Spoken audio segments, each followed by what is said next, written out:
નમસ્કાર દર્શક મિત્રો, લોકમંચમાં આપનું સ્વાગત છે। લોકમંચમાં આજે ચર્ચા કરી રહ્યા છે કેન્દ્ર સરકાર દ્વારા એટલે કે મોદી સરકાર દ્વારા એક આદેશ બહાર પાડવામાં આવ્યો છે। એક આદેશ એ કરવામાં આવ્યો છે કે સરકારી જે સિસ્ટમ છે, સરકારી અધિકારીઓ અને કર્મચારીઓ છે, જેમાં જે લોકોની હવે રેકોર્ડ સર્વિસ જે છે, સર્વિસ રેકોર્ડ જે છે તે તપાસવામાં આવશે। તેમના રેકોર્ડ તપાસીને તેઓ જો ભ્રષ્ટ હોય અથવા તો અયોગ્ય હોય અથવા તો અસક્ષમ હોય તો એવા અધિકારીઓ કર્મચારીઓ સામે પગલાં ભરવામાં આવશે। એવો આદેશ કરવામાં આવ્યો છે કે જે લોકોનો 30 વર્ષનો સમયગાળો પૂર્ણ થયો હોય કાં તો પછી ઉંમર એમની 50 થી 55 વર્ષની આસપાસ હોય એવા કર્મચારીઓ અને અધિકારીઓ સામે કાર્યવાહી કરવાની વાત કરવામાં આવી છે, જેમાં નિવૃત્ત કરવાની પણ કાર્યવાહી કરવામાં આવી શકે છે। આ પ્રકારનો એક આદેશ કરવામાં આવ્યો છે, જેને લઈને હવે સરકારી અધિકારીઓ કે સરકારી બાબુઓ પર સરકારી લગામ જોવા મળી રહી છે અને જોવા મળી રહ્યું છે કે રિવ્યૂ કમિટી બનાવવામાં આવશે। એ રિવ્યૂ કમિટી જે છે એ એમના જે સર્વિસ રેકોર્ડ છે તેને તપાસશે। એ તપાસ કર્યા બાદ એમાં કોઈ પ્રકારની ભૂલ કે કોઈ ભ્રષ્ટ આચરણ જોવા મળતું હોય તો એવા કર્મચારી કે અધિકારીઓ સામે કાર્યવાહી કરવાની પણ વાત કરવામાં આવી છે। આની પર ચર્ચા કરી રહ્યા છે કે આ પ્રકારનું પગલું ભરવાનું કારણ શું હોઈ શકે છે કે પછી દર વર્ષે કે અમુક સમયે આ પ્રકારની પ્રક્રિયા હોય છે, જે પ્રક્રિયા કદાચ કરવામાં આવી રહી છે તેની જાણકારી આપવામાં આવી રહી છે। કારણ કે એક બાબત એ પણ જોવા મળી રહી છે કે 50-55ની ઉંમર હોય ત્યારે પછી એ વ્યક્તિની નિવૃત્તિનો સમય પણ નજીક જોવા મળતો હોય છે, તો પછી એવું કહેવામાં આવી રહ્યું છે કે કાર્યવાહી કરવામાં આવશે કે જેમને નિવૃત્ત કરવામાં આવશે। આ પ્રકારનું જ્યારે આદેશ કરવામાં આવે છે તેની પર ચર્ચા કરી રહ્યા છે કે સરકારી બાબુઓ પર ખરેખર સરકારી લગામ લાગશે, ભ્રષ્ટાચારને દૂર કરવાનો પ્રયાસ માની શકાય અને સરકાર દ્વારા સિસ્ટમમાંથી ભ્રષ્ટાચાર દૂર કરવાનો પ્રયત્ન જ્યારે કરતા હોય એ પ્રકારનું જો આ પગલું માનવામાં આવે તો એની અસર કેટલી જોવા મળશે। મારી સાથે ચર્ચામાં જોડાયા છે યોગેશ શુડગર કે જેઓ રાજકીય વિશ્લેષક છે અને વિજય રંજન જોડાયા છે કે જેઓ નિવૃત્ત આઈએએસ અધિકારી છે। આપ બંનેનું સ્વાગત છે ચર્ચામાં। વિજયભાઈ। हाँ जी, कहिए।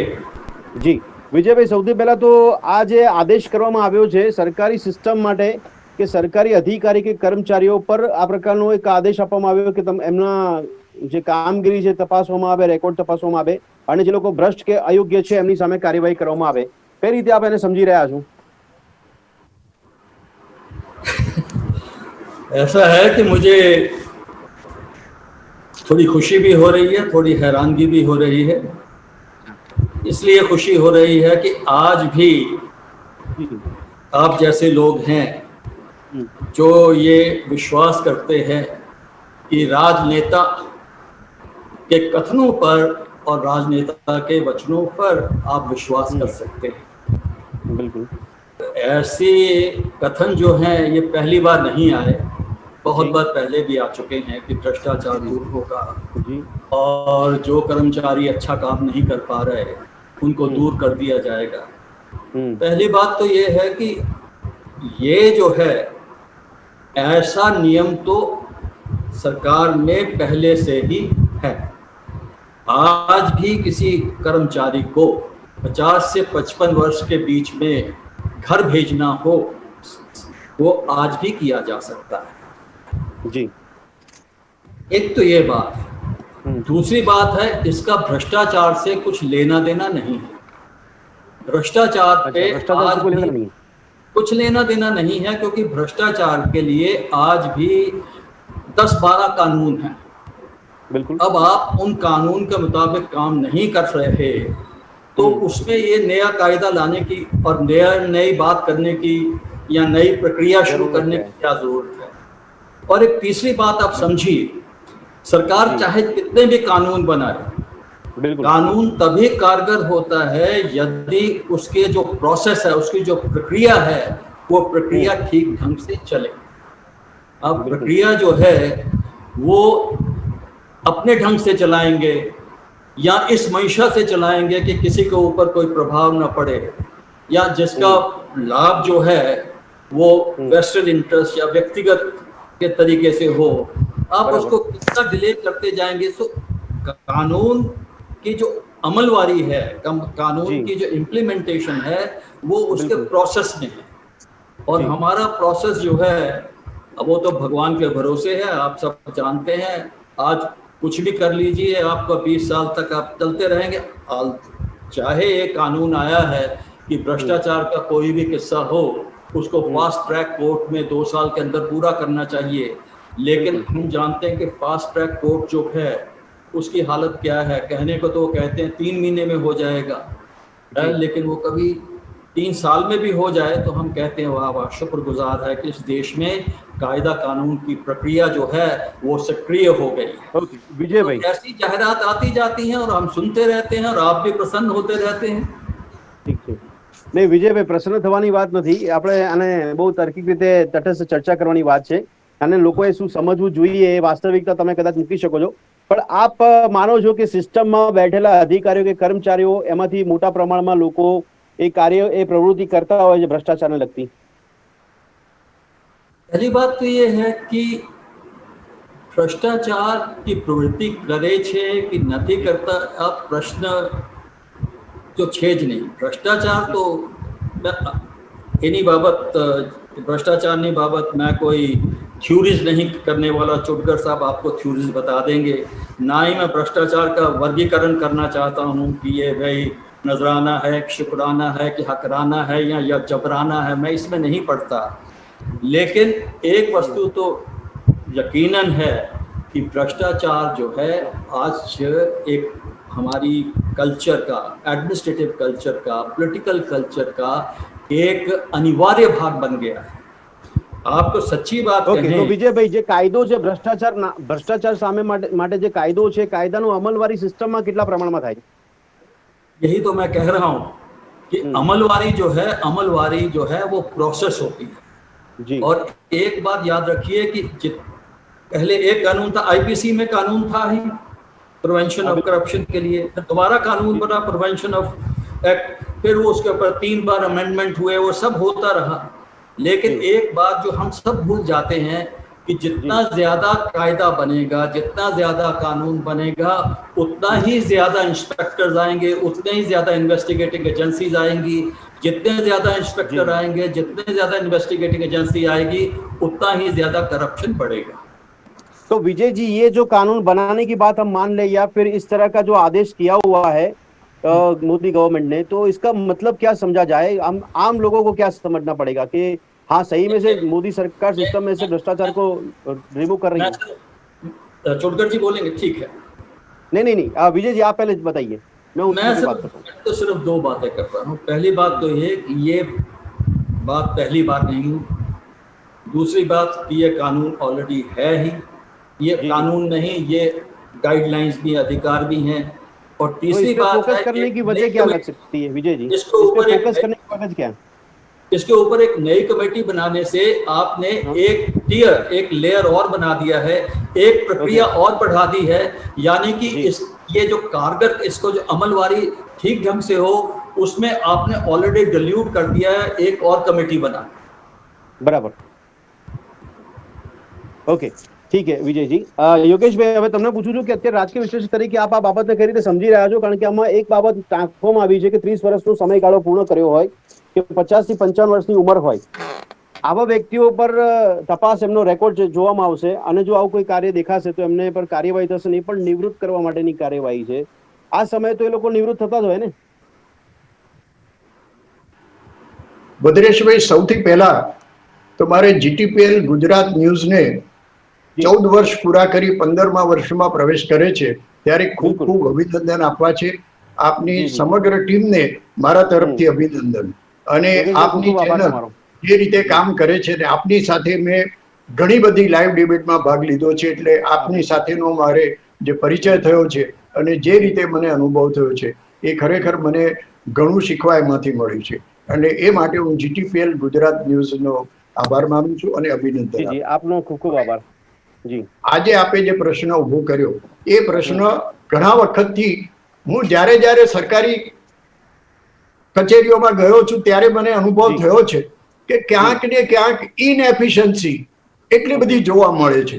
પછી 50 વર્ષ થયા ને 55 વર્ષ થયા એ વાત જુદી છે, પણ જે યંગસ્ટર્સ હોય એમનામાં પણ ઇનએફિશિયન્સી જોવા મળે છે. આજનું કામ કાલ ઉપર, કાલનું પરમ દિવસ ઉપર. એટલે આ સરકારી કામમાં કંઈક સુધારો થાય એ માટે ચોક્કસ પ્રયત્નો કરવા જોઈએ. અને એમાંનું આજે એક પગલું લેવામાં આવ્યું છે કે 50 થી 55 વર્ષ થાય એટલે ઉંમરને કારણે એમનામાં ક્યાંક ઇનએફિશિયન્સી આવી હોય એવું સરકાર માનતી હોય એવું મને લાગે છે. પણ ઇનએફિશિયન્સી તો બધામાં જ છે, બધી જ ઉંમરવાળાઓમાં. પણ 50 થી 55 વર્ષ એટલે કે એને 30 વર્ષે ધારો કે એવરેજ એને નોકરી શરૂ કરી હોય તો એને 20 વર્ષનો અનુભવ થયો પછી પણ એની સક્ષમતા ના આવે તો શું કહેવાનું રહ્યું? 20 વર્ષની નોકરી પછી એની પાસે કંઈક સક્ષમતા આવવી જોઈએ, અને એ ન આવે તો સરકારની વાત સાચી છે કે એમને ક્યાંક ને ક્યાંક રિટાયર કરવા જોઈએ. એટલે આ જે યોગેશભાઈ, આ ઉંમર તો રિટાયર્ડ ની હોય જ છે ને, 55 વર્ષે 50-55 ની આસપાસ જો વિચારીએ તો આ સમય હવે ધીમે ધીમે એટલો કહેવાય છે કે એ સમય નિવૃત્ત થતા હોય. એટલે આ આટલા અનુભવ, સરકારી કાર્યમાં અનુભવ પછી પણ જો એ લોકો સક્ષમ રીતે કામ ના કરી શકતા હોય તો સરકાર જે અત્યારે વિચાર કરી રહી છે એ મને લાગે છે યોગ્ય છે. પણ મારે એક બીજી વાત યોગેશભાઈ, આમાં સક્ષમ રીતે જો કામ ના કરી શકતા હોય તો એ જ ક્રાઇટેરિયા ઘટાડી દેવો જોઈએ ને. તો એટલે એ હજુ સરકાર એના માટેના કદાચ નિયમો ને પેટા નિયમો નક્કી કરશે કે એ લોકો સક્ષમતાને શું કહે છે. એટલે એના માટે કમિટી, કોર કમિટી બનાવવાની વાત થઈ છે, એ આવકાર્ય છે. પણ મારે એક બીજી વાત કહેવી છે કે આપણે હમણાં જે ભ્રષ્ટાચાર અંગેની વાત કરી, આવો ભ્રષ્ટાચાર પકડાતો નથી, પકડાય છે તો એની ઉપર શું સજા થાય છે? જે તે અધિકારીની ટ્રાન્સફર કરવામાં આવે. એટલે એ કોઈ બરોબર યોગ્ય નથી, અથવા તો એને સસ્પેન્ડ કરવામાં આવે. અને મારી સમજ પ્રમાણે કોઈને પણ સસ્પેન્ડ કરવામાં આવે એટલે એને 6 મહિના સુધી અડધો પગાર તો મળતો જ હોય છે, અને વળી પાછા ફરી એ જોઈન થઈ જતા હોય છે. એટલે આ કોઈ યોગ્ય કાર્યવાહી નથી. એવી કોઈ યોગ્ય કાર્યવાહી થવી જોઈએ કે જેથી કરીને એ અધિકારીઓમાં એક ડર પેસે કે અમે ખોટું કરીશું તો અમને આ મુશ્કેલી પડશે. એટલે આટલા વર્ષોના મારા અનુભવ પછી મને એવું લાગ્યું છે કે આ સસ્પેન્ડ કરવાની જે કાર્યવાહી છે એ યોગ્ય નથી. ઓકે, ઠીક છે. દિલીપભાઈ, ચર્ચામાં આપનું પણ સ્વાગત છે. દિલીપભાઈ ગોહિલ અમારી સાથે રાજકીય વિશ્લેષક તરીકે જોડાયા છે. દિલીપભાઈ, સૌથી પહેલી પ્રતિક્રિયા, ભ્રષ્ટ અને અયોગ્ય સરકારી કર્મચારીઓ વિરુદ્ધ સરકારની લાલાખ માનવી કે પછી આનું પણ અર્થઘટન કંઈક અલગ છે? લોકોમાં એક મેસેજ એવો જોવો જોઈએ કે અમે ભ્રષ્ટાચારને દૂર કરવા માટે સિસ્ટમ સુધારી રહ્યા છે, પણ અંદર કન્ડિશન મૂકી છે કે 30 વર્ષનો અનુભવ હોય અથવા 55 વર્ષની ઉંમર હોય એવા વ્યક્તિઓની તપાસ કરવામાં આવશે. તો એ સમયગાળો પણ નિવૃત્તિની નજીક જ પહોંચતો હોય છે. શું કહેશો આપ, કઈ રીતે સમજવાને? ઈરાદો સારો છે ને, આવું કઈક થતું હોય તો ખોટું નથી, પરંતુ એનો જે ક્રાઇટેરિયા નક્કી કર્યો છે વિચારવું પડે. 55 વર્ષે શું કામ, અથવા તો 30 વર્ષ થઈ ગયા પછી શું કામ? ઉલટાનો 30 વર્ષનો અનુભવી માણસ શારીરિક રીતે સશક્ત હોય તો ઉલટાનો ઉપયોગી થાય. અને કેટલાક અધિકારીઓ અત્યારે ગુજરાતમાં જુઓ, શાસન કોણ ચલાવે છે, કેટલા વર્ષનું એક્સટેન્શન છે, એની ઉંમર શું છે, મહત્વના જે 3 કે 4 અધિકારીઓ અત્યારે ગુજરાતમાં શાસન ચલાવે છે એ બધાની ઉંમર તો તમે જુઓ, કેટલા એક્સટેન્શન મળ્યા છે એને, અને કેટલા વર્ષનો એનો અનુભવ થયો. એટલે એ ક્રાઇટેરિયા ના હોય. ક્રાઇટેરિયા એની વાત એ સાચી છે કે કામ કરી શકે એમ ન હોય અને નડતા હોય તો એને દૂર કરો. અને યોગેશભાઈ કહ્યું સાચી વાત છે, સસ્પેન્ડ શું કામ કરો છો? ડિસમિસ કરો ને. ખાનગી કંપનીમાં કામ ન કરો તમે, એક્ઝિક્યુટિવ ગમે એટલો તમારો ઉપયોગી હોય, નકામો થાય ને બીજા દિવસે નકામો. મેં 10 વર્ષ કોઈ સીઈઓ છે તમારી કંપનીને બહુ પ્રગતિ કરાવીને 11મા વર્ષે ન કરાવી શકે તો આગલા 10 વર્ષ ક્યાંય કામ આવતા નથી. તમે આજે શું કરી શકો છો અથવા આવતીકાલે કંપની માટે શું કરી શકો છો એ અગત્યનું છે. એ ધારાધોરણ લાવો. હું તો કહું છું સરકારમાં એ લાવવા જેવા જોઈએ છે. અત્યારે તો આપણે એને જમાઈ જ કહીએ છીએ. તમે એકવાર સરકારી નોકરી મળી એટલે જમાઈ થઈ ગયા. દિલીપભાઈ, આપણી સાથે ચર્ચામાં અત્યારે રિટાયર્ડ આઈએએસ ઓફિસર વિજય રંજન જોડાયેલા છે. એમનો હમણાં મેં પ્રતિક્રિયા મેળવી ત્યારે એમણે એવું પણ કીધું કે આને 2 રીતે જુએ છે. એક તો સારા સમાચાર માની પણ લઈએ, પણ બીજું એ છે કે આવું કરવાની જરૂર છે. આ એક લેયર વધારવાની વાત કરવામાં આવી છે, જે ઓલરેડી કાયદા છે ભ્રષ્ટાચાર માટે અથવા તો ભ્રષ્ટાચારીઓ સામે કાર્યવાહી કરવા માટે. એમણે આ રીતની પ્રતિક્રિયા. આપનું શું લાગે છે કે આ એક રાબેતા મુજબની પ્રક્રિયા હતી, એની પર કદાચ વધારે ફોકસ કરવામાં આવી રહ્યું છે લોકોને એક મેસેજ જાય એટલા માટે? ત્યારે તમે ભ્રષ્ટાચારની કામગીરી તો ગમે ત્યારે કરી શકો છો ને. એના માટે તમારે કેટલો અનુભવ અથવા કેટલી ઉંમર છે એને જોવાનો મતલબ નથી. તમે આજે જોડાય ને આવતીકાલે કોઈ ગડબડ કરે તો આવતીકાલે એની સામે એક્શન લેવા પડે. એટલે એ કોઈ ક્રાઇટેરિયા નથી. સરકારી કર્મચારીઓનું મૂલ્યાંકન થાય, અધિકારીઓનું ખાસ કરીને એની કામગીરીનું મૂલ્યાંકન થાય, વિચાર બહુ સારો છે. અત્યારે મેં વાત કરતો હતો ને, એકવાર તમને સરકારી નોકરી મળી એટલે તમે સરકારને જમાઈ થઈ ગયા, તમને કોઈ હટાવી ન શકે. એ માનસિકતા બહુ ખતરનાક છે. હું તો કહું છું એ પ્રકારનો બી સુધારો કરી શકાય. દાખલા તરીકે ક્લર્કની કામગીરી છે અથવા તો ખજાનચીની કામગીરી છે, એ તો કોઈ પણ જગ્યાએ કરી શકે. તો તમે એ બી ઇન્ટર ડિપાર્ટમેન્ટલ બદલી કરવાની પણ એક તમે તક રાખો. તમે એક ડિપાર્ટમેન્ટમાં ઘૂસી ગયા પછી તમે ત્યાંથી નીકળો જ નહીં, એને બદલે કમસે કમ તમને બીજા કોઈ પણ ડિપાર્ટમેન્ટમાં મોકલી શકાય.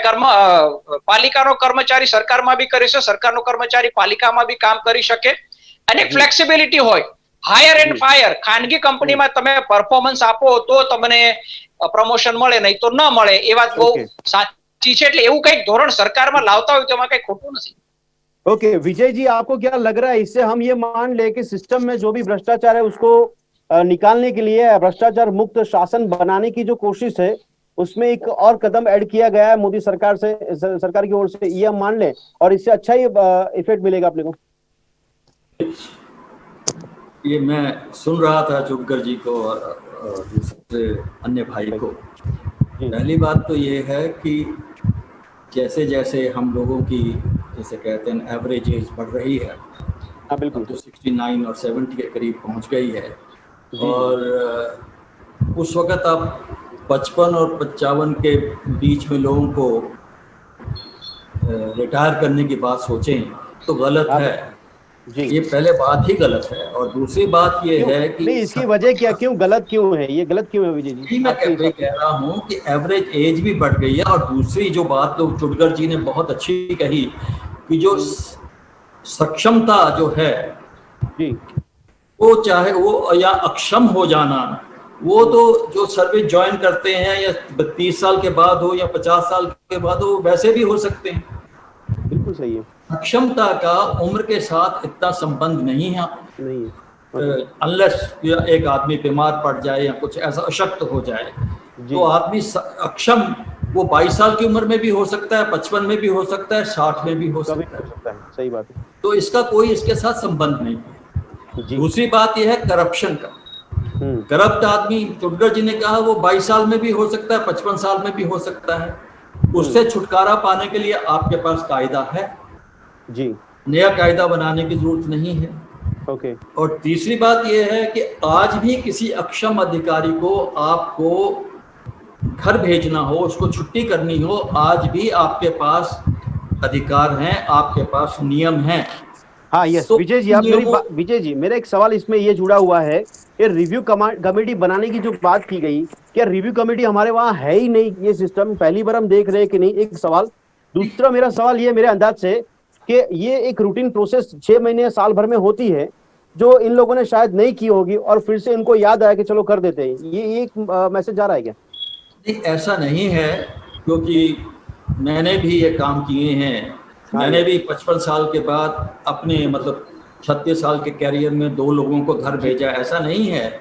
और उसके लिए एक एडमिनिस्ट्रेटिव कमेटी भी है, जो 3-4 लोग जो है एडमिनिस्ट्रेशन के जो सीनियर होते हैं वो मिलते हैं, वो उन सब का मूल्यांकन करते हैं। मूल्यांकन के बाद लगता है कि इस व्यक्ति में का सुधार नहीं हो सकता, तो उन्हें हम घर भेज देते हैं। ऐसा नहीं कि ये नियम हैं, लेकिन बिल्कुल सही। अब ये है कि उसके ऊपर एक और कमेटी बनाने का मतलब ये है कि इस प्रक्रिया को और भी लंबा कर दिया जाएगा। ये तो ऐसे है, मकसद क्या है इसके अंदर, इसका मकसद क्या मानेंगे हम? देखिए, मैं तो ये मानता हूं कि जी विजय जी, विजय जी, आपकी ऑडियो और वीडियो दोनों स्टॉप हो गई हैं। योगेश भाई, આની પાછળનો ઉદ્દેશ્ય શું લાગે છે આપને યોગેશભાઈ? કારણ કે આ જે રિટાયર્ડ આઈએએસ અધિકારી કહી રહ્યા છે કે તમારી પાસે ઓલરેડી નિયમો છે, લેયર્સ છે, તમે વધારાનું લેયર બનાવવાનું કારણ શું છે? આને વધારે લંબાવવા માટેની વાત છે, તો આ તો એવું થશે કે સરકારી અધિકારીઓ કોઈ હશે એમને સાચવવા માટેની પણ પ્રક્રિયા લાંબી થઈ જશે. એટલે વિજય સર તો ખૂબ અનુભવ, સરકારી કાર્યાલયનો અનુભવ ધરાવે છે અને ઘણી બધી નીતિઓ ઘડવામાં એમનું મહત્વનું યોગદાન રહ્યું છે. એટલે એમની વાત બહુ સાચી છે. પણ આ બધા નિયમો કરવામાં આવે પછી એની તપાસ કમિટી થાય અને પછી એને અમલવારી થાય. એટલે ક્યાંક આમાં ઈચ્છાશક્તિ શબ્દ બહુ મહત્વનો છે. સરકારની અથવા જે તે અધિકારીઓની, ડિપાર્ટમેન્ટલ હેડની એક ઈચ્છાશક્તિ હોવી જોઈએ કે ભાઈ મારા ડિપાર્ટમેન્ટમાં કાર્યકુશળ હોય એવા લોકો જ કામ કરે અને એવા લોકોને જ અમે કામ સોંપીએ. પણ અત્યારે આ જે કાયદો લાવવામાં આવ્યો છે એને જેમ વિજય સરે કીધું એમ ઉંમર સાથે લેવા દેવા નથી કે 25 વર્ષનો હોય, 35 વર્ષનો હોય તો પણ એની કાર્યકુશળતા ઓછી હોય. એટલે આને ઉંમર સાથે રિલેટ કરવામાં આવે છે, એ કઈ યોગ્ય લાગતું નથી. હવે મારે જરા આનાથી ભદ્રેશભાઈ આપની પરમિશનથી હું થોડી આડ વાત કરવા માંગુ છું કે આ બધા સરકારી કર્મચારીઓ શું કરવું એની નીતિ ઘડનારા જે ચૂંટાયેલા લોકો છે, પંચાયતથી માંડીને પાર્લામેન્ટ સુધી, એ લોકોની ઉંમર 50 થી 55 થી વધારે હોય તો એનું શું? એ લોકોની કાર્યકુશળતાની આપણને શું ખબર પડે? બિલકુલ યોગેશભાઈ, એટલે તમારા કહેવા પ્રમાણે સરકારી અધિકારી કર્મચારીઓ કરતા આપ કહી રહ્યા છો પંચાયતથી લઈને સંસદ સુધીના નેતાઓ માટેની કોઈ કાર્યવાહી થવી જોઈએ. હા, એટલે તમે કોઈ પણ નેતા 50-55 વર્ષનો થાય એટલે એને રિટાયર કરી દો, અથવા તો એવી રીતે હોવું જોઈએ કે એની પાસે કોઈ લાયકાત હોવી જોઈએ. દાખલા તરીકે કોઈ કાનૂન મંત્રી બને છે, રાજ્ય સરકારનો હોય કેન્દ્ર સરકારનો, એની પાસે લોની કોઈ ડિગ્રી હોવી જોઈએ, એને લોની કંઈક સમજ હોવી જોઈએ. એવી જ રીતે નાણાં મંત્રી બને તો એની પાસે સમજશક્તિ હોવી જોઈએ. આ બધું નથી થતું અને એના કારણે જે નીતિઓ ઘડાય છે. યોગેશભાઈ, આપે જે કીધું યોગેશભાઈ, એમાં ખ્યાલ આવી ગઈ યોગેશભાઈ કે આપ કહી રહ્યા છો પંચાયતથી સંસદ સુધીના નેતાઓ માટેનો ક્રાઇટેરિયા ઉભો કરવો જોઈએ. તો પછી આ સરકારી સિસ્ટમ પર ફોકસ કરવાનું કારણ શું સરકારનું? નહીં, એટલે સરકારી કર્મચારીઓ માટે તમે નિયમ લાવો અને આ નેતાઓ માટે નહીં. સરકારી, મારો સવાલ યોગેશભાઈ છે, તો સરકારનો ફોકસ આ સરકારી સિસ્ટમ પર કેમ? એટલે જ્યારે લોકો મત આપે છે ત્યારે એ ચૂંટણી આવે છે, એ વાત સાચી, પણ એમાં ઉમેદવાર તરીકે ઉભા રહે એ માટેનો કોઈ ક્રાઇટેરિયા નક્કી થવો જોઈએ. અને આજે 70 વર્ષ આપણને થયા, આ બધી 1952 થી અત્યાર સુધીની જેટલી પણ ઇલેક્શનો થઈ એ મેં જોયેલી છે. અને એમાં જે લોકો ઉભા રહે જે તે પાર્ટીમાંથી કાર્યકુશળ ન હોય અથવા તો અક્ષમ હોય એવા લોકો પણ ચૂંટી આવે છે. અને પછી પ્રધાનમંડળ રચવાનું હોય ત્યારે એવી રીતે રચવાનું હોય કે આ જ્ઞાતિનો આ એરિયાનો એક માણસ આવવો જોઈએ. પછી કાર્યકુશળતા જોયા વગર આપણે એને જગ્યાએ બેસાડી દઈએ છીએ. આજે દાખલા તરીકે લો મિનિસ્ટર બને તો એને કાયદાની સમજ જ ના હોય અને એને પછી જે સરકારી અધિકારીઓ સેક્રેટરીઓ જેમ ગાઈડ કરે એમ એને કરવાનું હોય. તો આ કક્ષાએ પણ આ સુધારો લાવો ને કે ત્યાં પણ એવા માણસ જોઈએ. અને આ અમેરિકા અથવા બીજા દેશોમાં જોયું છે કે જે મિનિસ્ટર અથવા તો મંત્રી બને એ આવી કાર્યકુશળતા ધરાવતા હોય એવા લોકો જ આવે છે. દિલીપભાઈ,